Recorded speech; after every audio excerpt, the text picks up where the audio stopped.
ലൈംഗിക പീഡന കേസ് പ്രതിയായ കോഴിക്കോട്ടെ ബി.ജെ.പി. നേതാവിന് നേതൃത്വത്തിന്റെ സംരക്ഷണം. കേസെടുത്ത ശേഷവും കൊയിലാണ്ടി മുൻ മണ്ഡലം ജനറൽ സെക്രട്ടറി എ.വി. നിതിൻ പാർട്ടി പരിപാടികളിൽ സജീവമാണ്. കൊയിലാണ്ടിയിൽ ഇന്ന് നടന്ന പരിപാടിയിൽ എ.വി. നിതിനെ മണ്ഡലം ജനറൽ സെക്രട്ടറി എന്നാണ് വിശേഷിപ്പിച്ചത്. ഇതിന്റെ ദൃശ്യങ്ങളടക്കം 24-ന് ലഭിച്ചു.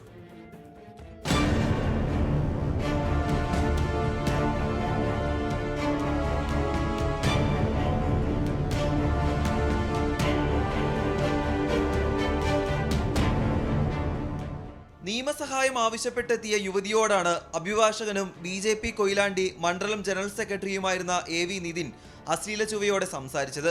എറണാകുളം സ്വദേശിയായ യുവതി നൽകിയ പരാതിയിലാണ് കടവന്ത്ര പോലീസ് കേസെടുത്തത്. പിന്നാലെ നിതിനെ കോഴിക്കോട് ജില്ലാ നേതൃത്വം പുറത്താക്കി. നടപടി കണ്ണിൽ പൊടിയിടാനായിരുന്നുവെന്ന് തെളിയിക്കുന്നതാണ് ദൃശ്യങ്ങൾ. ബി.ജെ.പിയുടെ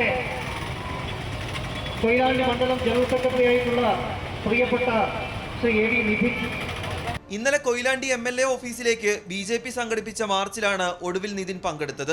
യുവമോർച്ച സംസ്ഥാന പ്രസിഡന്റ് പ്രഫുൽ കൃഷ്ണൻ നിതിനെ വിശേഷിപ്പിച്ചത് മണ്ഡലം ജനറൽ സെക്രട്ടറി എന്നുമാണ്. നടപടി അംഗീകരിക്കാത്ത നിതിന് സംസ്ഥാന നേതൃത്വത്തിന്റെ പിന്തുണയുണ്ടെന്നാണ് വിവരം. കേസെടുത്ത് ദിവസങ്ങൾ പിന്നിടുമ്പോഴും പോലീസ് നടപടി ഉണ്ടായില്ല എന്നതും ശ്രദ്ധേയമാണ്. രാഹുൽ സുരേഷ്, 24 കോഴിക്കോട്.